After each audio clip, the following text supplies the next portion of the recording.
Hello everybody, it's Bill, it's that college football guy here with another video, part 1 of the ACC predictions video. This time we're going to be doing Boston College, Cal, Clemson, and Duke. I tried doing all 5, but I went over my limit, and I was way over. So we're not going to waste any time here. We're going to get right into this. All right, the Boston College Eagles. You went 7-6 last year. You ended up beating future ACC school SMU in the Fenway Bowl. Your win total is only set at 4.5, so it's not exactly like you look like you're going to do much this year. Jeff Hafley, your former head coach, just like a lot of these former coaches, the experienced ones, they don't like what college football has become with NIL and revenue sharing, the transfer portal. They don't like it. They don't like the way it is, so he decided to take a job and become the defensive coordinator of the Green Bay Packers. So where'd they get their head coach? Well, apparently he spent long enough and just basically finished the meet and greet at Ohio State to be the offensive coordinator, and he took the job to become the head coach at Boston College. I'm talking about Bill O'Brien. Bill O'Brien, primarily known as an NFL coach, was the head coach of the Houston Texans, does have college head coaching experience. Last year he didn't complete in college was Penn State 2013. He said that he wants to bring Boston College to a more physical style of play. I don't know if that's ground and pound or how that's going to be, but more physical. We're going to see how that translates with this roster. Quarterback Thomas Castellanos, he comes back in. Wasn't exactly the best passer, but with a quarterback who sets the school record for over 1,100 yards rushing, coming back, that could definitely take some pressure off of your running back room. You picked up Jerand Bradley, a wide receiver from Texas Tech, and you also picked up Kamari Morales, the tight end from North Carolina, the all-time leader in touchdowns scored by tight end in North Carolina history. That's a big pickup, so that helps you there. But the offense, we're going to see, it's kind of a little bit in flux. Defensively, Tim Lewis comes in. Tim Lewis was primarily a coach in the USFL and the XFL as defensive coordinator. Primarily, actually, his focus of his career was a DB's coach in the National Football League. Regardless of where he was at, primarily in the USFL and XFL, he was known as a disruptive defense. What he had was a very disruptive defense. So we're going to see how well that translates. And because defensively as a whole last year, the defense was subpar. It did not perform well. We'll see with his defense, can it improve. So let's look at the games here from this year. Week 1 for Florida State. At Florida State, I should say, for Boston College. Yeah. I'm sorry, Boston College, but Florida State is way better than you are. You're losing to Florida State. But you come back at home to play Duquesne, lick your wounds, and get a big win over Duquesne. You win that one. Then the next 2 games. At Missouri. Missouri wants to prove that last year wasn't a fluke in the SEC. They want to prove that they're a consistent threat to win the SEC championship. They're going to beat you. And then you come back home to play Michigan State. I mean, so 3 out of your 4 games are Florida State, Missouri, and Michigan State. I mean, what a way to start the year with a new head coach. And Michigan State's going to beat you up and beat you. You stay at home, you play Western Kentucky. And you're going to get a win there. Western Kentucky does not have the flex problems that you have, but you have a lot more talent than they do. So you're going to win that game at home. Now comes week 6 at Virginia. You beat them by 3 at home last year, but you're on the road. You've played 5 games against 3 very tough teams. They're coming off a bye week. They're at home, and even though it shocks some people, I got Virginia beating you because all that going against you and having that, you're going to be beat up, they're going to be rested, they're going to catch you and beat you. Then you have a bye week to lick your wounds, and you're going to be on the road at Virginia Tech. You got blown out by Virginia Tech last year. I'm high on Virginia Tech, and I think Virginia Tech is going to beat you up again. I have you losing on the road at Virginia Tech this year. Then week 9 against Louisville. Look at my notes here real quick. You lost by 28 at Louisville last year. I don't see a way you're going to come back in. Louisville lost some talent, but they're still a lot more talent than you have. So I'm going to pick Louisville to beat you. Then you have your second bye of the year. Everybody's got 2 byes this year, except for some schools who play games in week 0, and they have 3. You come out of the bye at home against Syracuse. You beat them by 7 on the road this year. Now you got them at home. You're going to beat them again. They're just new head coach and everything else. They're going to have their problems. Then on the road at SMU. the team you beat in the Fenway Bowl. Now you're playing in conference play. You're on the road. They're pissed off from that bowl loss. And they're going to catch you. I'm picking SMU to beat you. Now, you come out of that game, you're at home against North Carolina. North Carolina, man. This is a game, we all know the phrase trap game, right? This is a trap game for North Carolina. They're looking forward to NC State next week. Boston College is beat up. They're coming in right now. They are 3-7. They are not that good of a team. We're going to put on cruise control and beat NC State and go ready for NC State. No, you're not. You're going to put in cruise and you're going to lose North Carolina. Boston College beats you. And then the following week, you're still at home. You play Pitt. Pitt's going to be banged up. You're going to have a little more edge at that point because you're at home. If we were on the road, I would have said Pitt, but you're going to be at home. So I'm picking you to beat Pitt to finish the season 5-7. All right, next school up. We're talking about the Cal Golden Bears. Cal was 6-7 last year. Lost the Independence Bowl to Texas Tech last year by double figures. Justin Wilcox comes in as your head coach. He's been there. I didn't realize Justin Wilcox has been there for 7 years. He's 36-43 in 7 years at Cal, so not exactly outstanding. They finished 6-7. They lost, losing season, which marks their 14th consecutive losing season. Yikes! I mean, the bright spot for them is they're not facing Bo Nix, they're not facing Michael Penix, they're not facing Kelly Williams, the NFL caliber quarterbacks they faced in the Pac-12 last year. But you're still facing some tough schools. Now, the biggest problem for you is going to be travel. You traveling East Coast is going to really hurt you, but it's also going to help you when those teams out east travel west. You got a very young quarterback room. Sophomore QB Fernando Mendoza comes back. He was a starter. 14 touchdowns and 10 TDs. 14 touchdowns, 10 INTs. Excuse me. Not exactly great. You brought in Chandler Rogers from North Texas, so at the FBS level, the G5 level, 3,300 yards and 29 touchdowns. Not bad. So we're going to see who ends up being the starter there. Mike Beloche takes over full-time as OC. He was only part-time last year. Has Jaden Ott coming back at running back, the guy who led the Pac-12 in rushing at 1,315 yards and 15 touchdowns. How well is that going to translate? Your number one wide receiver left for Washington. You had a lot of newcomers in the wide receiver room. The offensive line, other rooms sure to be okay. Defense was a bright spot. You tied for the lead in takeovers in FBS with 28. That's damn good. You could force turnovers. Problems you had, though, with the pass rush just wasn't there, and because of that, your secondary, the back end, got ate up. 32.8 points per game allowed, the worst in the Justin Wilcox era. Can that improve? We'll see. All right, let's go to their Cal's schedule here. Number one, you start off week 0 against UC Davis. Yeah, you're going to get the win there. Then you come back on the road at Auburn. Yeah, you're catching a big fat L right there. Hugh Freeze is not going to let that happen. Then you're at home against San Diego State. Now, San Diego State, you have your issues there, and you've had a little bit of turnover in the roster. Not like San Diego State. Brady Hope retired. They got a whole new system, whole new coach, and a lot of movement. They're even younger and more influxed than you are. I'm picking you to beat San Diego State. Then you're going to go on the road at Florida State. Yeah. Traveling west against Florida State, who's pissed off from last year. Yeah, you're going to catch a big fat L on that one. So you're going to go into the bye week 2-2. Come out of the bye at home against Miami. This is the thing where I'm talking about about travel. You're coming out of the bye and you're at home.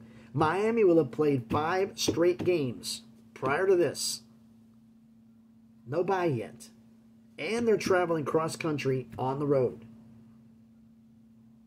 I think you catch them. I'm picking Cal to upset Miami on the road. Then you go on the road at Pitt. This is where cross-country travel. It helped you with Miami. It hurt you with Pitt.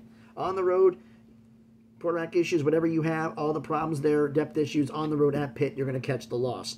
Then you're at home against NC State. NC State, here's the difference between NC and Miami. Miami played all these games. NC State's had a couple of games off. They're basically the same number of games after you in the bye. They're basically in the same shape, so it comes down to one thing. Who's got more depth? And I think NC State's got more depth than Cal. So even though they're going cross-country, I'm picking them to beat you. Then you're at home again against Oregon State. Oregon State, you played them last year, at home last year, but that was a Pac-12 game. You got your schedule as a non-con this year. You lost by 12 at home last year.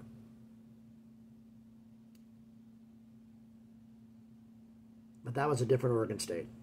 And that was a different team. And this team is going to be completely different. Different mindset, completely different setup.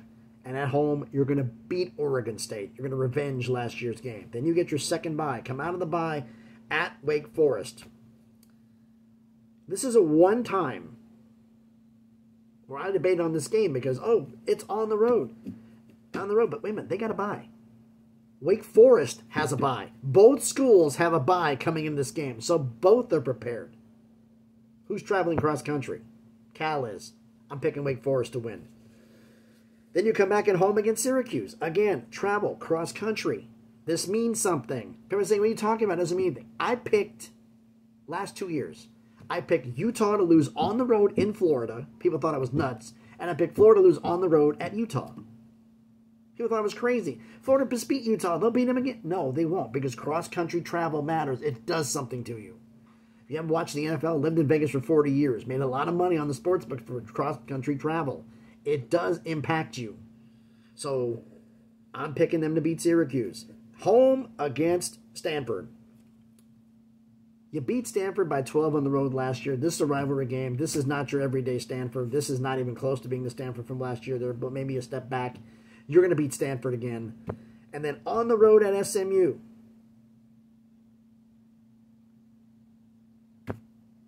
This is a game where you beat Stanford.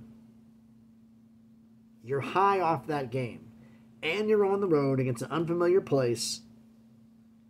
I'm picking SMU to beat you. So you finish the season 6-6. Can you win your bowl game to become your first winning season in 15 years? We'll see. Next up, the Clemson Tigers. Clemson last year, 9-4. Worst record since 2011 for Clemson. Your biggest win total, they have you guys at 9 wins. You beat Kentucky in the Orange Bowl, in the Gator Bowl last year. Dabo, 170-43 in 16 seasons. This is a question seriously for my Clemson subscribers on there because you mentioned them for the subscriber rankings. Did Clemson do anything with NIL? Because I know they're absolutely allergic to the transfer portal, which is coming back to haunt them because everybody else is using it and they're slowly but surely falling behind. You know, they're just... We'll see what happens. They lost a lot of players to the NFL, and a lot of so that how they can on there. Can the next man step up? Clay Klubnik did not play well last season, but that was his first. His first season as a starter. So there's going to be a little bit of growing pains. Can he improve on that? We're going to see. Garrett Riley left TCU to come to Clemson last year, and that high-powered TCU offense that got to the national championship game wasn't there. So how is it going to translate this year? We're going to see. Wes Goodwin takes over as defensive coordinator. They were real damn good under Wes last year. They were the other school tied with Cal for FBS lead in turnovers with 28. Clemson tied for turnovers? Okay. Cal, what? But we get to that. So can that continue for a second year? We're going to see. All right, let's get to the Clemson schedule. You start off the season at home against, not home. It's a neutral site game in Atlanta, Georgia Dome against Georgia. I'm sorry, Georgia's beating the brakes off of you in that game. Actually, I didn't say beat the brakes off them, but they're going to beat you again. You played them last time in Charlotte. You're playing this time in Georgia. They're beating you again. Stay at home. You play at home. You come back and play Appalachian State. Appalachian State, young team, has good talent, but not as much talent as Clemson has. You get the win there. Then you get a bye. You come out of the bye to play NC State. You lost by 7 to them on the road last year. You got the bye coming in. You're going to beat NC State this time. You come out of the home, stay at home, and you're playing Stanford. Stanford's got to come cross-country to play you, plus the personnel advantage is absolutely ridiculous. You beat Stanford. On the road at Florida State, the game of the year for Clemson. I mean, you lost by 7 in overtime at home to them last year. Now you're on the road. Now you're in Tallahassee, and they're pissed how last year ended. How's that going to go? You're going to lose to Florida State again. That's how it's going to go. Now you go on the road at Wake Forest. Wake's don't have the talent that Clemson has. They just don't. I'm sorry, but you're going to beat Wake easily. Then you come at home against Virginia. Virginia just does not have the talent that you have. I'm sorry, they just don't. So you're going to beat Virginia, then you get your second bye. So you're not doing that bad. I mean, you're 5-2 in the bye. Come out of the bye. Come out of the bye against Louisville. Bye week and a great place for Clemson. Now, Louisville is the school that challenged for the ACC championship against Florida State, and Clemson wished it was them. So they're a little pissed about that. You got a bye week. You're at home. Louisville will have played 6 straight games prior to this. This is their 7th consecutive game. No byes. No chance to rest. And they're on the road. I'm picking you to beat Louisville. But then you go on the road at Virginia Tech, a school that you have on there, but you've had problems with in the past. Virginia Tech is a school that I think is going to surprise some people this year.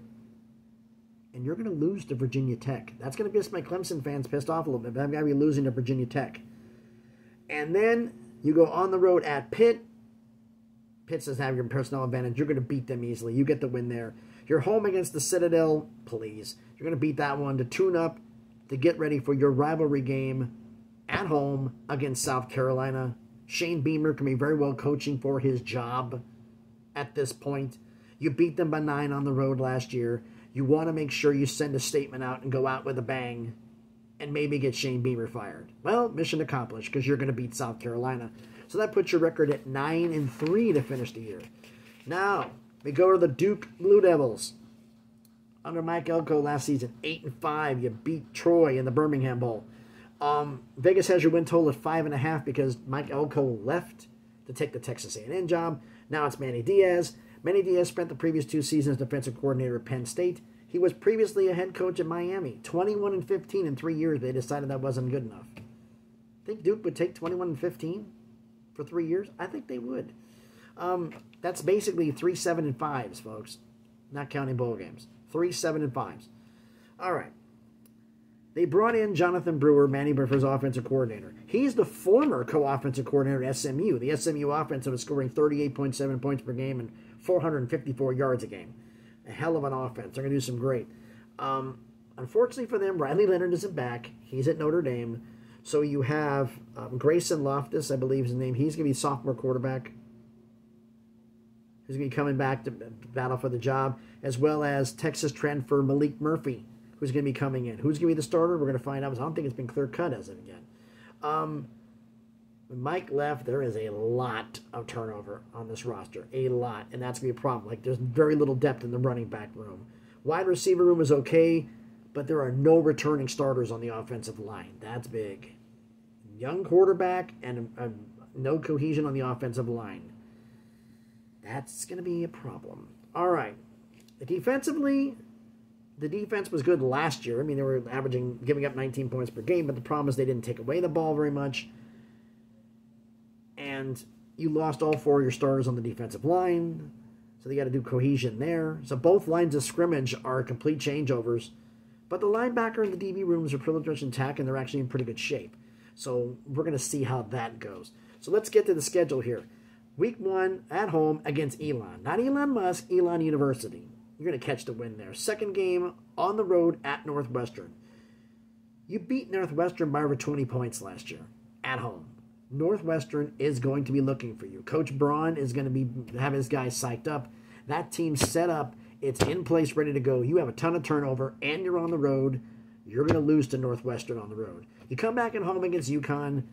UConn's football team is not its basketball team. It's not world beaters. Coach Moore is doing what he can, but it's not enough. So I'm going to have you beating UConn. You go on the road at Middle Tennessee State. For me, that is weird. I mean, you're going on the road to Murfreesboro, which is not that far up the road for me. Maybe I'll get tickets and go catch the game. And they're going through a coaching change. You know, Rick Stockstill, the longtime head coach, was let go after almost over 15 years there. Derek Mason comes in as their new head coach. He's been a defensive coordinator primarily, previous head coaching experience at Vanderbilt in Nashville, so he's familiar with the market, familiar with the area. But even with all that, they're in flux too. I'm picking you to beat Middle Tennessee State on the road. Then you come at home against North Carolina. You lost by 2 in double overtime last year. But you're in a lot more flux than North Carolina is. You're at home. You actually lost by North Carolina 2 on the road last year. And this year you're at home. I'm sorry you're losing to North Carolina again. There's just a problem there. At Georgia Tech, your next game. Georgia Tech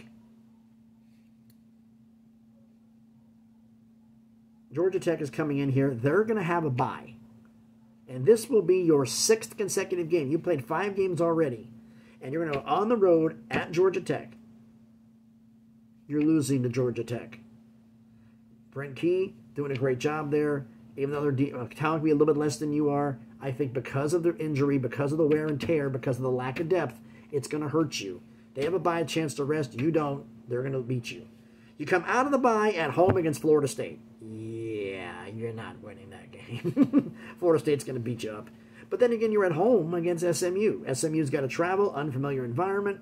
They're going to be going through a little bit here. I'm going to pick you to beat SMU. I think you're going to do a great job there. Especially with the fact that Coach Brewer is going against his former school, so he knows some of the things they do, but they also know what he does. So that's going to make the game a little bit interesting. Then you're on the road at Miami. You just have a personnel mismatch. You're going to lose to Miami. I'm sorry, just not have enough talent there. At NC State, you beat them 24-3 last year with Riley Leonard. They're going to be out for blood. You're on the road, and they're going to beat you up and beat you in this game.